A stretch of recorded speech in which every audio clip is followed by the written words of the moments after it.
तो कभी ऐसा हुआ है कि दिमाग तो एकदम रेसिंग मोड में है, पर नींद है कि आने का नाम ही नहीं ले रही। आज हम इसी चक्कर को समझने वाले हैं कि कैसे एक बेचैन दिमाग और एक बेचैन रात एक दूसरे से जुड़े हुए हैं। हाँ, ये बहुत ही कॉमन फीलिंग है, जिसे लोग कहते हैं ना, टायर्ड बट वायर्ड। मतलब शरीर थका हुआ है पर दिमाग एकदम एक्टिव है। और बस यहीं से शुरू होता है वो विशियस साइकिल। चिंता की वजह से नींद नहीं आती और फिर नींद की कमी से चिंता और बढ़ जाती है। और ये सिर्फ कोई कही सुनी बात नहीं है। यूसी बर्कली की एक रिसर्च बताती है कि सिर्फ एक रात ठीक से ना सोने पर एंग्जाइटी का लेवल 30% तक बढ़ सकता है। सोचिए, सिर्फ एक रात में। तो आज हम क्या क्या देखने वाले हैं?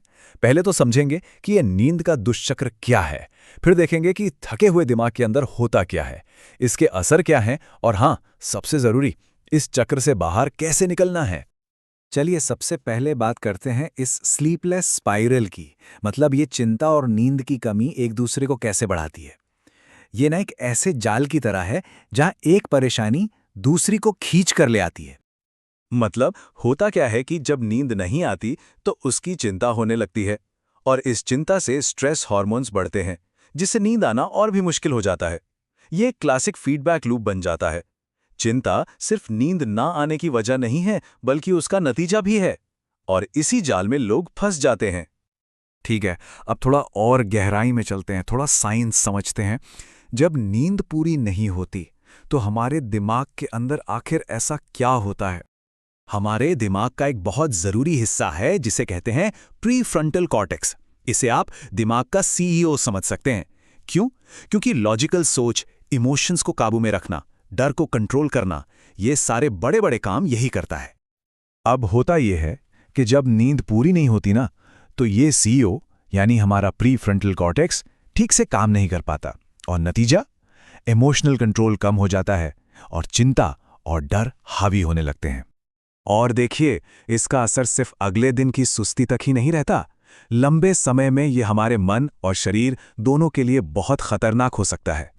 स्टैनफोर्ड यूनिवर्सिटी ने करीब 75,000 लोगों पर एक स्टडी की, और पता है क्या निकला? जो लोग देर रात तक जागते हैं उनमें एंग्जाइटी और डिप्रेशन जैसी मेंटल हेल्थ प्रॉब्लम्स का रिस्क काफी ज्यादा होता है।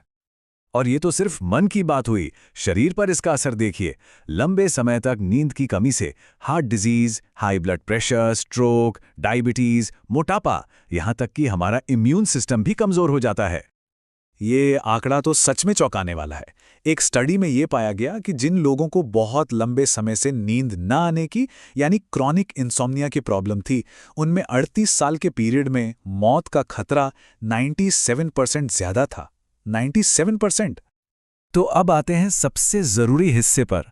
इस चक्र को तोड़ना कैसे है, और अच्छी बात यह है कि इसे तोड़ा जा सकता है।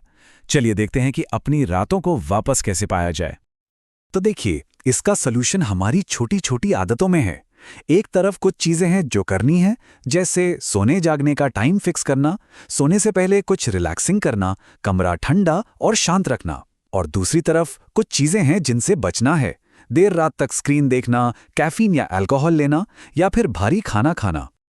तो कुल मिला के बात यह है कि बेहतर नींद के लिए कुछ आदतें बनानी पड़ती हैं, जैसे सोने जागने का एक रूटीन हो, सोने से पहले स्क्रीन टाइम कम हो, बेडरूम का माहौल अच्छा हो, दिन में थोड़ी एक्सरसाइज हो, और हाँ, स्ट्रेस को मैनेज करना भी बहुत ज़रूरी है। ये सब मिलकर शरीर की बायोलॉजिकल क्लॉक को सेट करने में मदद करते हैं। मशहूर न्यूरोसाइंटिस्ट मैथ्यू वॉकर की एक बहुत अच्छी बात है। वो कहते हैं, निराशा और आशा के बीच सबसे अच्छा पुल एक अच्छी रात की नींद है। ये बात हमें याद दिलाती है कि नींद सिर्फ हमारे शरीर के लिए नहीं, बल्कि हमारे इमोशनल वेलबींग के लिए कितनी ज़रूरी है। तो ये सारी बातें हमें एक सवाल पर लाकर छोड़ती हैं। इस चक्र को तोड़ने की शुरुआत करने के लिए आज रात वो कौन सा एक छोटा सा बदलाव है जो किया जा सकता है? क्योंकि एक छोटा सा कदम भी बहुत बड़ा फर्क ला सकता है।